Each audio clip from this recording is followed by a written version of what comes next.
Masalah sosial merupakan masalah yang timbul akibat dari interaksi sosial, baik antara individu dengan kelompok, atau antara kelompok dengan kelompok. Tidak hanya secara fisik, dalam setiap individu juga memiliki keinginan untuk diterima oleh orang lain, tetapi ada istilah mengenai isolasi kelompok, yaitu di mana keadaan ketika individu atau kelompok mengalami atau merasakan kebutuhan atau keinginan untuk meningkatkan keterlibatan dengan orang lain, tetapi tidak mampu membuat kontak. Kebutuhan akan penerimaan ini merupakan suatu kebutuhan dasar manusia, seperti kebutuhan untuk mencintai dan dicintai, kebutuhan kasih sayang, kebutuhan untuk merasa berharga, dan kebutuhan pengalaman baru. Lalu, kelompok itu apa? Nah, istilah kelompok meliputi pola-pola persatuan dan kegiatan tempat orang seperti mempersatukan dirinya ke dalam kehidupan sehari-harinya. Jadi, kelompok itu merupakan suatu kesatuan yang terjadi dari kombinasi di antara individu-individu dan antar hubungan orang dalam ruang lingkup yang kecil.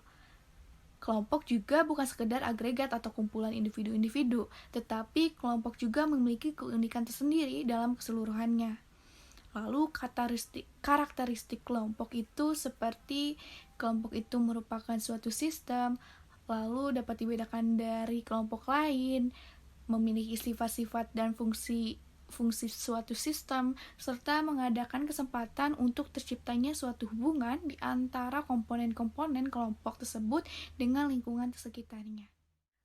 Kelompok menurut Michael Olmsted merupakan sebuah pluralitas individu yang berhubungan satu sama lain, yang memperhitungkan satu sama lain, dan siapa yang menyadari beberapa kesamaan yang signifikan.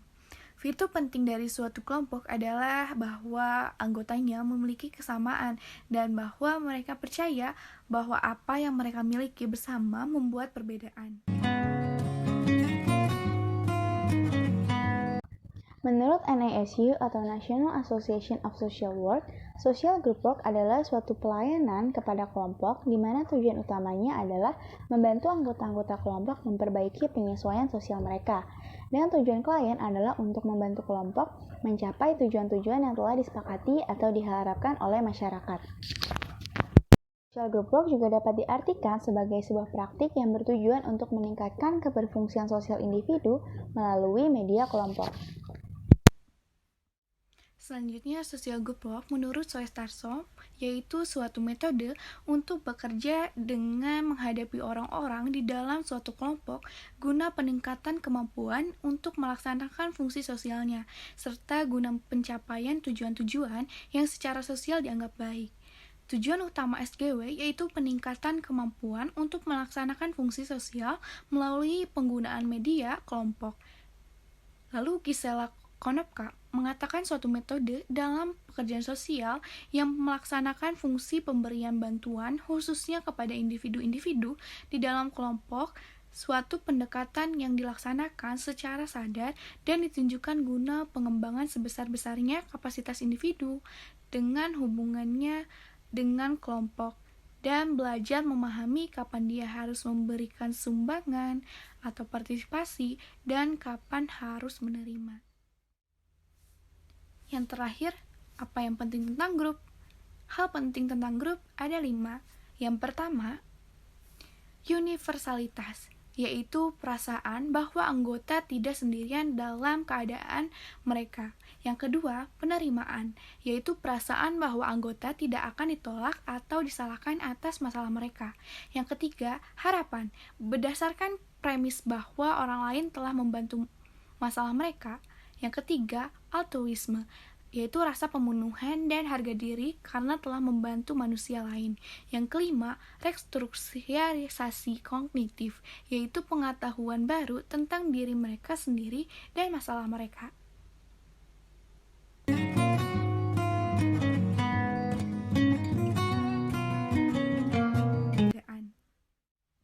Selanjutnya, aspek utama sistem klien mikro dan makro. Dalam situasi intervensi perubahan kasus tertentu, pekerjaan sosial mungkin akan terlibat dengan sejumlah individu, keluarga, kelompok, organisasi, atau masyarakat. Praktik pekerjaan sosial mikro adalah intervensi dengan individu-individu, pasangan, dan keluarga.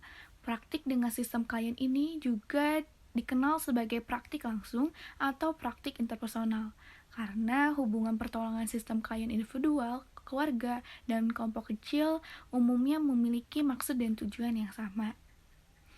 Sehingga praktik pekerjaan sosial dengan kelompok kecil merupakan bentuk dari praktik mikro. Berkenaan dengan sistem klien, tujuan dari praktik level mikro ini adalah meningkatkan keberfungsian dan pemberdayaan klien. Kedua tujuan tersebut saling berkaitan dalam penerapannya dengan klien-klien individu, pasangan, keluarga, dan kelompok kecil. Lalu, intervensi level makro berfokus pada perubahan keorganisasian dan komunitas atau masyarakat. Jenis sistem klien pada level keorganisasian adalah pimpinan-pimpinan keorganisasian, kelompok-kelompok, satuan tugas, dan komite-komite. Dalam level sistem, para pekerja sosial terlibat dengan pembuatan keputusan dan struktur pembuatan keputusan organisasi. Pada level keorganisasian, tujuan praktik level makro adalah meningkatkan keberfungsian organisasi, memperbaiki pelayanan dan penyediaan pelayanan atau membangun pelayanan-pelayanan baru. Ketiga tujuan tersebut meliputi perubahan organisasi atau badan atau agensi.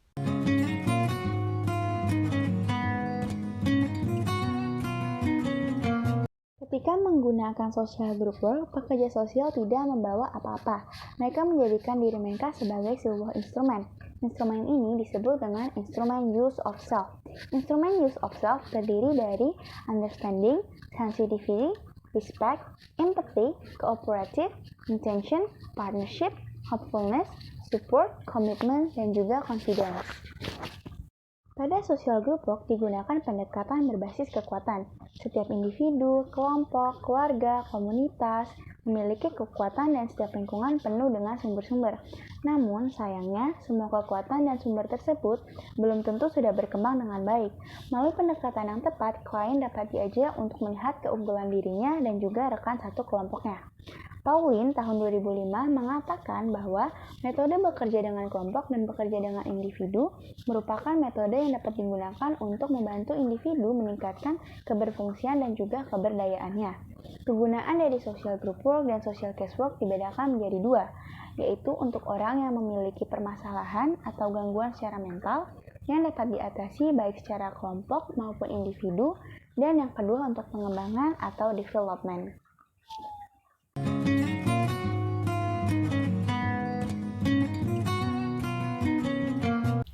Selanjutnya, terdapat beberapa prinsip dasar dari Midgley yang harus dimiliki oleh pekerja sosial. Pertama, acceptance, yaitu menerima seluruh klien apa adanya dengan harapan ada perbaikan dalam hidupnya. Sebagai pekerja sosial, kita siap bertemu beragam manusia dengan berbagai latar belakang dan permasalahannya masing-masing. Kedua, communication atau komunikasi, yaitu mengembangkan komunikasi verbal dan nonverbal. Komunikasi menjadi tantangan yang cukup besar bagi pekerja sosial apabila berjalan secara online, karena tidak bisa bertemu secara langsung dan belum tentu klien familiar dengan teknologi yang digunakan. Ketiga, individualisasi. Kita datang dengan pemahaman bahwa setiap orang tidak sama. Kita melakukan praktik ini dengan keyakinan penuh bahwa praktik ini dapat memberikan manfaat. Menghayati bahwa ada orang yang memiliki masalah yang sama, namun kita yakin masing-masing orang tersebut berbeda. Keempat, partisipasi. Peran serta klien sangat penting dan pekerja sosial hanya sebagai fasilitator. Klienlah yang memiliki sesuatu untuk diungkapkan dan diceritakan. Mereka jugalah yang memiliki tekad untuk hidup lebih baik. Pekerja sosial lebih banyak mendengarkan dibandingkan berbicara. Kelima, kerahasiaan. Klien bercerita untuk konteks praktik sosial group work saja. Pekerja sosial harus menjaga kerahasiaan klien. Terakhir, self-awareness. Kita menyadari bahwa kita bekerja dengan standar kemampuan, nilai, pengetahuan, dan etika tertentu.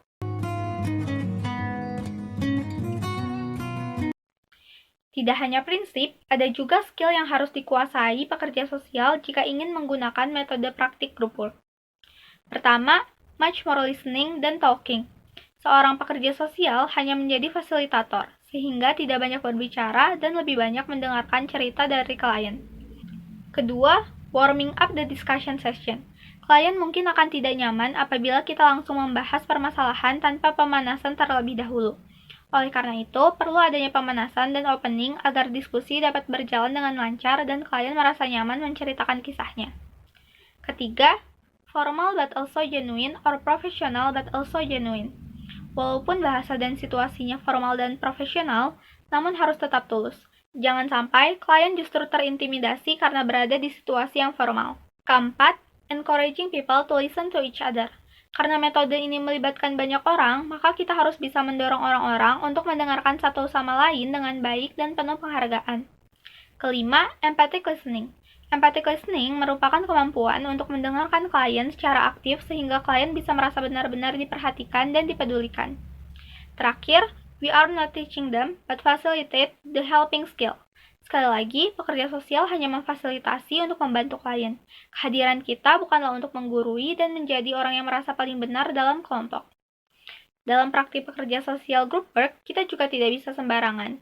Ada kode etik yang harus kita perhatikan dan taati. Kode etik merupakan tuntutan atau standar perilaku. Setiap profesi pasti memiliki standar etiknya sendiri. Kode etik didasarkan pada nilai-nilai fundamental dari social work itu sendiri. Yang pertama, penghargaan terhadap martabat kepada orang atau individu lain. Yang kedua, hargai keunikan. Dan yang terakhir, hargai hak-hak dan tanggung jawab orang tersebut.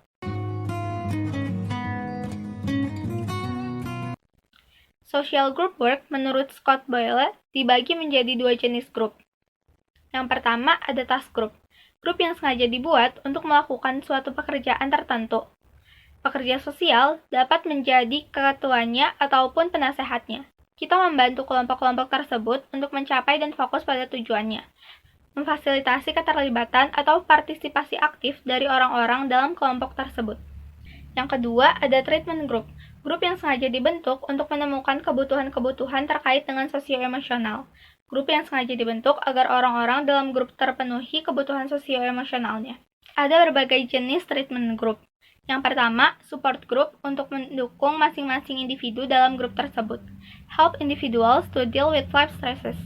Support dalam konteks sosioemosional memberi coping skill atau reducing stress. Berusaha saling sharing mengenai kebutuhan dasar sosioemosional masing-masing dan cara mengatasinya. Kedua, ada education group yang sifatnya memberikan informasi. Provide group members with education, transitions. Membantu menghadapi trauma dan bekerja di isu-isu psychological. Dan yang terakhir ada socialization group. Learn social skill and socially accepted behavior pattern. Beberapa orang perlu dikembalikan kepada masyarakat atau didorong untuk resosialisasi dengan masyarakat.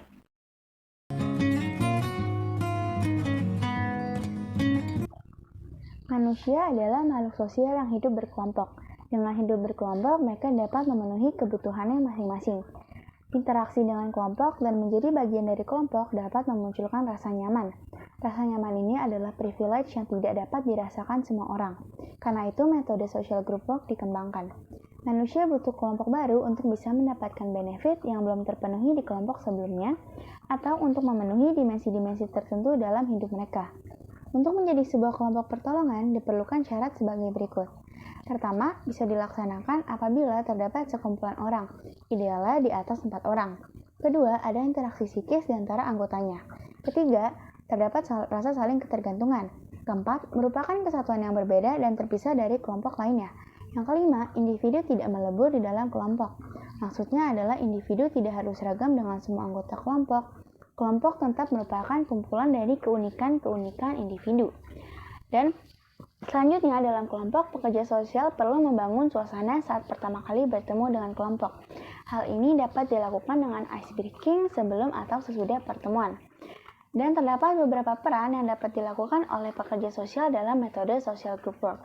Di antaranya sebagai educator, yaitu pemberi edukasi, mediator, yaitu sebagai orang yang memediasi jalannya kelompok, broker, yaitu penghubung dengan klien, dan fasilitator yang memfasilitasi seluruh rangkaian sesi yang dilakukan oleh kelompok.